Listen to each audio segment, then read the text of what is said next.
నమస్తే, welcome to Andhraprabha. నేను మీ విద్య.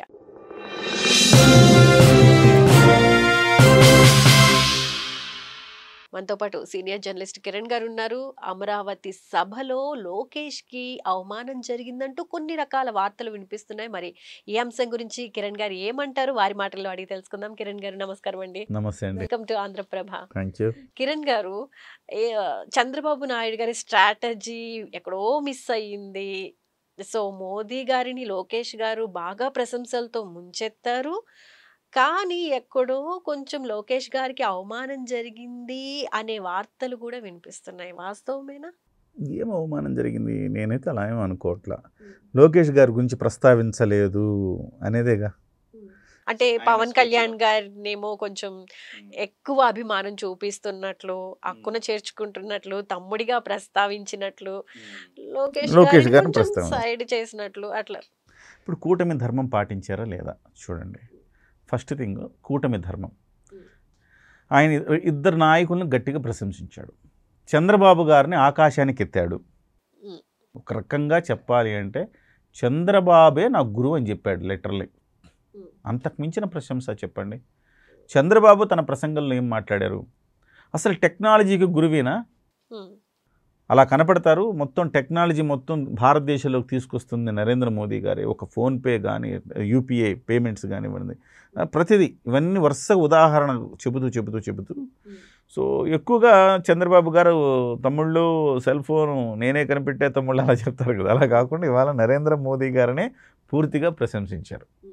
అద్భుతంగా నరేంద్ర మోదీ గారికి అస్సలు మనసు పూర్తిగా పులకించేలాగా ప్రశంసించారు నరేంద్ర మోదీ గారిని. కానీ నరేంద్ర మోదీ గారు అంతకు మించిన ప్రశంస అందించారు. చంద్రబాబు గారు పెద్ద పెద్ద ప్రాజెక్టులు చేయాలంటే చంద్రబాబు గారి వల్లనే సాధ్యం. వాస్తవం కూడా చంద్రబాబు గారి గురించి ఆయన చెప్పిన దాంట్లో తప్పేమీ లేదు, నేను కూడా అంగీకరిస్తున్నా.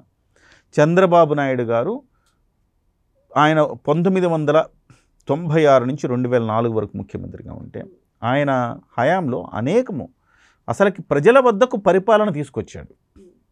అసలు ముఖ్యమంత్రి అంటే అదే బ్రహ్మ పదార్థంలో చూసే రోజు నుంచి ముఖ్యమంత్రి మనతో కూడా మాట్లాడతాడరా అనుకునే ఒక క్రియేట్ చేశాడు ఆయన. ఆయన స్ఫూర్తిగానే ఒకే ఒకటి సినిమా వచ్చింది ఆ రోజుల్లో. సో చంద్రబాబు నాయుడు గారు ఒక ట్రెండ్ సెట్టర్, అందులో డౌట్ ఏం లేదు. అదే అంశాన్ని ఆయన చెప్పాడు. చెబుతూ ఈయన ఎప్పుడయ్యాడు? 2001లోనో 2002లోనో ఈయన ముఖ్యమంత్రి అయ్యాడు, సబ్జెక్టు కరెక్షన్. అప్పటికే చంద్రబాబు నాయుడు గారు ముఖ్యమంత్రిగా ఉన్నారు. చాలా ఆయన తనదైన ముద్ర వేస్తున్నారు. బిల్ క్లింటన్ వచ్చాడు. అప్పటి వరకు ఏంటి, బిల్ క్లింటన్ వచ్చాడు అంటే అమెరికా అధ్యక్షుడు వచ్చాడు. సో అట్లా ఒక్కొక్కళ్ళని తీసుకురావడం కానివ్వండి, బిల్ గేట్స్ని తీసుకురావడం కానివ్వండి, వాళ్ళందరితో కంపెనీలు పెట్టించడం కానివ్వండి, ఇవన్నీ కూడా చంద్రబాబు అంటే దేశంలోనే ఒక బ్రాండ్ ఇమేజ్ వచ్చింది. ఆయన చూసి నేను నేర్చుకున్నా అన్నాడు కదా.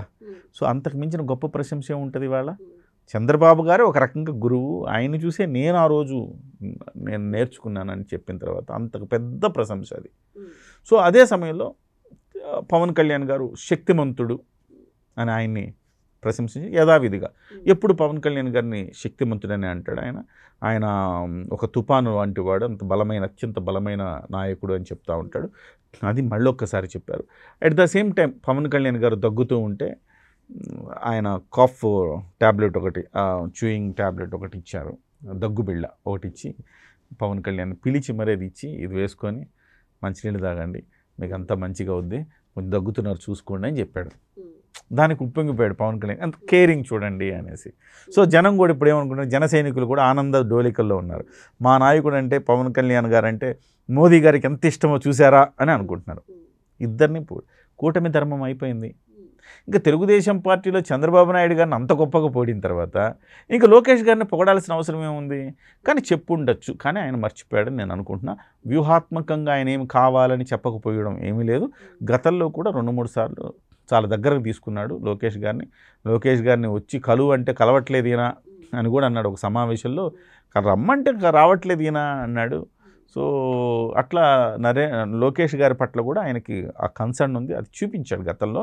ఇప్పుడు బహుశా ఎందుకు అనిపించిందంటే నరేంద్ర మోదీ గారిని ఒక రేంజ్లో ఎత్తేసాడు నారా లోకేష్ గారు. నమో అంటే ఇది, నమో అంటే అది అని చెప్పేసి చెప్పాడు. పాకిస్తాన్కి చుక్కలే ఇట్లా చెప్పాడు అనమాట. మంచి పంచింగ్ డైలాగ్స్ చెప్పాడు. ఇంత పంచింగ్ డైలాగ్స్ చెప్పినా కానీ ఆయన గురించి మాట్లాడలేదే అని ఒక రకమైన బాధ, అంతే తప్ప నేనైతే ఏమనుకుంటానంటే అది నరేంద్ర మోదీ గారు తెలిసి కావాలని ఇగ్నోర్ చేసింది కాదు. ఆయన ఒకటి ముందు అనుకొని ఉంటాడుగా. ఆయన ఎంత ప్రిపేర్ కాకపోతే తెలుగులో మాట్లాడతాడు చెప్పండి. ఏదో అంటాడు, కళ్ళు వింటున్నాయి మాట్లాడాడు కదా. సో మేమే చేస్తాం, మనమే చేస్తాం, ఇట్లాంటివన్నీ మాట్లాడాడు కదా. సో ఆయన ఎంతో జ్ఞాపక శక్తి కూడా ఉంది ఆయనకి. బట్ అవన్నీ ఆయన ముందుగా అనుకున్న ప్రకారం స్పీచ్ అంతా తయారు చేసుకున్నారు. ఆయన అవన్నీ అనుకునే వచ్చారు, మాట్లాడారు. బట్ ఆయనకు కూడా తెలియదు నారా లోకేష్ గారు ఇంతలా ఆయన ఏమనుకుంటాడు, తెలుగుదేశం నుంచి చంద్రబాబు గారిని ప్రశంసించాలి, జనసేన నుంచి పవన్ కళ్యాణ్ ప్రశంసించాలి అనుకుంటాడు. తెలుగుదేశం నుంచి ఇంకో యువ నాయకుడు ఉన్నాడు, ఆయన్ని కూడా ప్రశంసించాలి, పొగడాలి అనేది ఆయన అక్కడ జ్ఞప్తికి వచ్చి ఉండకపోవచ్చు, అంతే తప్ప బేసికల్గా. వాదన ఏంటంటే మామూలుగా ఇన్విటేషన్ కార్డులో ఫస్ట్ ఇన్విటేషన్ కార్డులో ఏదైతే ముందు ప్రిపేర్ చేశారో దాంట్లో పవన్ కళ్యాణ్ గారి పేరు వేయలేదు. తర్వాత సారీ మేము చూసుకోలేదు అని చెప్పి మళ్ళీ యాడ్ చేయడం, ఇదంతా ఒక నాటకంగా అలా వెళ్ళి ఇప్పుడు తర్వాత ఇక స్టేజ్ మీద పవన్ కళ్యాణ్ గారికి కొంచెం పెద్దపీట వేస్తున్నట్లు కనిపిస్తే మరి జన సైనికుల ఆలోచన ఈ రకంగా ఉండడంలో తప్పులేదు కదా. మీరు మంచి ప్రశ్న వేశారు. సో స్ట్రాటజీ మీరు అడిగారు కదా ఇంతకుముందు, చంద్రబాబు నాయుడు గారి స్ట్రాటజీ ఫెయిల్ అయిందా అంటే స్ట్రాటజీ ఫెయిల్ ఏమవ్వాల. ఒక రకంగా మీరు చూస్తే చంద్రబాబు నాయుడు గారు ఈ పవన్ కళ్యాణ్ గారు పేరు వేయకపోవటం వల్ల పెద్ద ఎత్తున నిరసన వచ్చింది. తర్వాత వేశారు, కాకపోతే వేశారు కానీ దాన్ని ఎక్కడ కూడా మీకు పంపకాలు జరగల. అఫీషియల్గా వేసి ఆడ పెట్టారు అంతే. ఎందుకంటే అప్పటికే ప్రింట్ అయిపోయినాయి, అన్నీ ఆహ్వాన పత్రికలను వెళ్ళిపోయినాయి, అన్నీ వెళ్ళిపోయినాయి. ఆ తర్వాత వీళ్ళు చూసుకొని వీళ్ళు కొంత నిరసన వ్యక్తం చేసేసరికి అది లేదు అది ప్రోటోకాల్ ప్రకారం అలా జరిగింది. కేంద్ర మంత్రులు మళ్ళీ పవన్ కళ్యాణ్ గారి పేరు వేస్తేనేమో కేంద్ర మంత్రులు ప్రోటోకాల్ చూడండి, మీరు కూర్చున్న సిట్టింగ్ కూడా మీరు చూస్తే నరేంద్ర మోదీ గారు, చంద్రబాబు గారు, ఇటువైపు గవర్నర్ గారు, ఈ గవర్నర్ గారి పక్కన కేంద్ర మంత్రి ఎర్రనాయుడు గారి అబ్బాయి ఇక్కడ కూర్చున్నారు, రామ్మోహన్ నాయుడు, ఇక్కడ పెమ్మసాని కూర్చున్నాడు. వీళ్ళిద్దరు కేంద్ర మంత్రులు. ఇంకో కేంద్ర మంత్రి ఇటువైపు కూర్చున్నాడు. వీళ్ళు కేంద్ర మంత్రులు అయిన తర్వాత పవన్ కళ్యాణ్ గారికి సీట్ ఇచ్చారు అక్కడ. ఆయనేం నరేంద్ర మోదీ గారి పక్కన కూర్చోలే. బికాజ్ ఆఫ్ అది ప్రభుత్వ కార్యక్రమం, ప్రోటోకాల్ ప్రకారం జరుగుతుంది, అది వాస్తవమే. సో ఇప్పుడు పేరేస్తే పవన్ కళ్యాణ్ గారి పేరేస్తే మరి కేంద్ర మంత్రుల పేర్లు వేయాలిగా. సో కేంద్ర మంత్రుల తర్వాతనే కదా డిప్యూటీ సీఎం వస్తాడు. సో ఆ ప్రోటోకాల్ ప్రకారం మేము వేయలేదని చెప్పారు. కానీ ఇక్కడ జన సైనికుల ఆవేదన ఏంటంటే మీరు వేయకపోవడం, మీరు ప్రోటోకాల్ ప్రకారం అన్నీ చేయాలా, ఇది కూటమి ధర్మం, మరి ఏం చేస్తారు మీరు. సో తెలుగుదేశం తరపున చంద్రబాబు నాయుడు ఉన్నారు, నరేంద్ర మోదీ గారు బీజేపీ తరపున ఉంటే జనసేనకు ఒక స్పేస్ ఇవ్వాలి కదా మీరు. సో జనసేన తరపున పవన్ కళ్యాణ్ గారి పేరు వేయాలి కదా. ప్రతిదీ మీరు ప్రోటోకాల్ ఉంటే ఎలా అవుద్ది, మోరల్ వాల్యూస్ కూడా పాటించాలి అనేది వాళ్ళ కోణం. చివరికి వాళ్ళ కోణంలో ఏదో చేశారు, మమ అనిపించారు. కానీ మీరు మళ్ళీ చూడండి, శిలాఫలకాలన్నింటిలో పవన్ కళ్యాణ్ గారి పేరు ఉంది. శిలాఫలకాలు ఆయన ఆవిష్కరించిన ప్రతి శిలాఫలకంలో పవన్ కళ్యాణ్ గారి పేరు, దట్టు ఈ కేంద్ర మంత్రుల పేర్ల తర్వాత ఉంది. సో ప్రోటోకాల్ అదే, వాస్తవానికి ప్రోటోకాల్ అదే. కాకపోతే కొంత ఆవేదన ఉంటుంది. అది అట్లా ఉన్నప్పుడు మీరు స్ట్రాటజీ అన్నారు కదా, పవన్ కళ్యాణ్ గారు పేరు రావాలి రావాలి రావాలి అని అనుకున్నప్పుడు వెంటనే ఏం చేశారు వాళ్ళు, పవన్ కళ్యాణ్ గారి ఫోటో ప్లస్ నారా లోకేష్ గారి ఫోటో వేశారు. పవన్ కళ్యాణ్ గారి ఫోటో పడితే పక్కన మళ్ళీ నారా లోకేష్ గారి ఫోటో పడాలి, అది స్ట్రాటజీ. నారా లోకేష్ గారు పవన్ కళ్యాణ్ గారితో ఈక్వల్గా ఉండాల, అది వాళ్ళ స్ట్రాటజీ. ఆ స్ట్రాటజీ ప్రకారం చేశారు. పైగా మీకు లైవ్లో చూడండి, పదే నారా లోకేష్ గారిని చూపించారు. పవన్ కళ్యాణ్ గారు చాలా తక్కువ చూపించారు. లైవ్ మొత్తం కూడా పదే నారా లోకేష్. స్ట్రాటజీ సక్సెస్ అక్కడ. కాకపోతే లాస్ట్లో నరేంద్ర మోదీ గారు మాట్లాడకపోయేసరికి కొంచెం హట్ అయి ఉంటారు. కానీ ఓవరాల్గా అంటే ఒక తండ్రిగా కొడుకు భవిష్యత్తును కోరుకోవటంలో తప్పు ఉంటుందని నేను అనుకోను. ఆయన వ్యూహాలు, ఆయన రాజకీయ చతురత, ఆయన ఎప్పటి నుంచి అండి ఆయన ఒక మేధావి ఆయన. సో రాజకీయ చదరంగంలో చంద్రబాబు గారిని మించిన వాళ్ళు లేరు. ఈ మధ్యకాలంలో కాస్త వయసు ప్రభావం కారణంగా సరైన వ్యూహాలు రచించలేకపోతున్నారేమో అనిపిస్తుంది. కానీ జగన్మోహన్ రెడ్డి గారి విషయంలో మామూలుగా అయితే ఆయన రాజకీయ దురంధరుడు. సో ఆ విషయంలో కొడుకుని ప్రొజెక్ట్ చేసుకోవటంలో డెఫినెట్గా ఆయన సక్సెసే, ఇప్పటికీ సక్సెసే, ఎప్పటికీ సక్సెస్ అవుతాడని నేను అనుకుంటున్నాను. కాకపోతే ఆ రాజకీయాన్ని వంట పట్టించుకుని పవన్ కళ్యాణ్ గారు కూడా సరైన నిక్కచ్చి రాజకీయ నాయకుడిగా సరైన రాజకీయ నాయకుడిగా ఆలోచిస్తే అప్పుడు టగ్ ఆఫ్ వార్ ఏంటంటే నెక్స్ట్ ముఖ్యమంత్రి నారా లోకేషా లేకపోతే పవన్ కళ్యాణ్ అని ఉంటుంది. బహుశా అది 2029 తర్వాత. సో అది కూడా చంద్రబాబు నాయుడు గారు కొంచెం డసిలితే. పవన్ కళ్యాణ్ గారు ముందే చెప్పేస్తున్నారుగా 15 ఏళ్ల పాటు ముఖ్యమంత్రిగా నారా చంద్రబాబు నాయుడు అని చెప్తున్నారు కదా.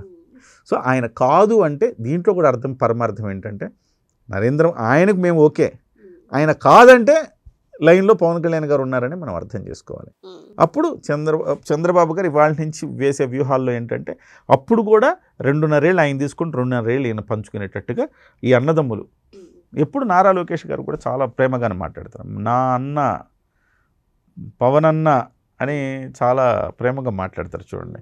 భవిష్యత్తులో కూడా ఇదే కాంబో కొనసాగుతుందని నేను అనుకుంటున్నాను. ఎందుకంటే ఆఫ్టర్ చంద్రబాబు నాయుడు వీళ్ళిద్దరు పదవులు ఈ సీఎంగా కుర్చీలు పంచుకుంటారేమో 2.5 అనుకుంటున్నాను. అది కూడా వీళ్ళు గెలిస్తే వీళ్ళంతా సక్రమంగా చేసుకుంటే, అలా కాకుండా వీళ్ళు పాడు చేసుకుంటే మనం చేయగలిగింది ఏం లేదు. జగన్మోహన్ రెడ్డి గారు రెడీగా ఉంటారు. సో ఓవరాల్గా సక్సెసే. నారా లోకేష్ అద్భుతంగా మాట్లాడాడు, గతం కంటే చాలా భిన్నంగా చాలా బాగా మాట్లాడాడు. సో షో సక్సెస్ అన్ని విధాల.